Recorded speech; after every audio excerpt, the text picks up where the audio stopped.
ஜாடிக்கேற்ற மூடி மாதிரி கோதுமை தோசைனாலே இந்த மாதிரி சட்னி வச்சு சாப்பிட்டு பார்த்தீங்கன்னா அட்டகாசமான சுவை அருமையாக இருக்கும்.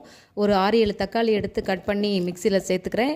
அதில் 4-5 ஒரு 6-7 பூண்டு பல் சேர்த்துக்கிறேன். ஒரு 10 வரமிளகாய் சேர்த்து நல்ல கொரகொரப்பாக, அதாவது நைஸாகவும் இருக்கக்கூடாது, கொரகொரப்பாகவும், அதாவது இடைப்பட்டதில் அரைச்சி எடுத்துகிட்டு கடாய் வைங்க, எண்ணெய் வைங்க, கடுகு உளுந்தம்பருப்பு போடுங்க, கொஞ்சம் பெருங்காயம் போடுங்க, கருவேப்பிலை ஆப்ஷனல், ஏன்னா நான் போடல.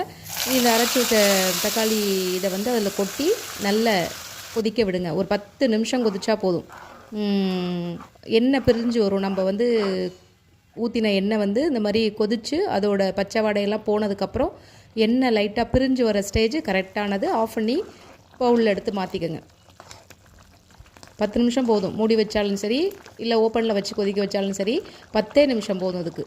இந்த மாதிரி வச்சிங்கன்னா தோசைக்கும் நம்ம சாப்பிட்டுக்கலாம், சப்பாத்திக்கும் சாப்பிட்டுக்கலாம், கோதுமை தோசைக்கும் சாப்பிட்டுக்கலாம். எல்லாத்துக்குமே இது வந்து நல்ல ஒரு காம்பினேஷன். கோதுமை தோசைக்கு மட்டும் இல்லை, தோசைக்கும் சரியானது. இந்த மாதிரி பவுலில் மாற்றிக்கோங்க. அதுக்கப்புறம் நான் கோதுமை தோசை எப்படி பண்ண போகிறோம், அதுக்கு எவ்வளோ மாவு எவ்வளோ தண்ணி அப்படிங்கிறத சொல்கிறேன். 2 கப்பு, எந்த கப்பில் எடுத்துக்கிறீங்களோ அதில் 2 கப்பு மாவு எடுத்துக்கிட்டு 2.5 கப்பு தண்ணி.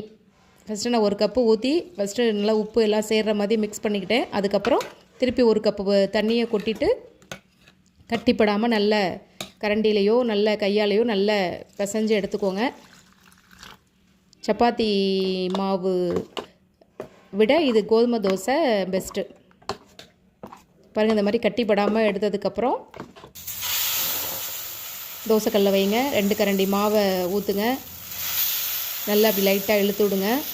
சுற்றி லைட்டாக எண்ணெய் விடுங்க. நம்ம வந்து எண்ணெய் நிறைய சேர்த்துக்கக்கூடாதுங்கிறதுக்காக தான் சப்பாத்தி கோதுமை தோசையெல்லாம் சாப்பிட்றோம். அதனால் நிறைய எண்ணெய் வேண்டாம்.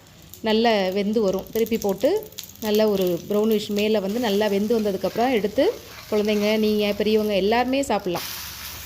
சின்ன பிள்ளைங்க மெயினாக, நான் எங்கள் வீட்டிலலாம் பசங்க 2 பசங்களுமே நல்லா சாப்பிடுவாங்க கோதுமை தோசைன்னா.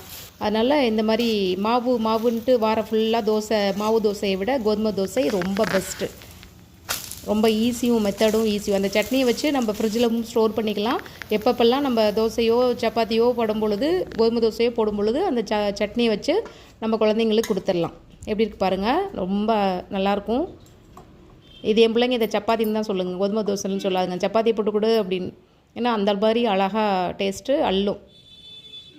பிடிச்சிருந்தா ஒரு லைக் ஷேர் பண்ணுங்கள் மக்களே. தேங்க்யூ.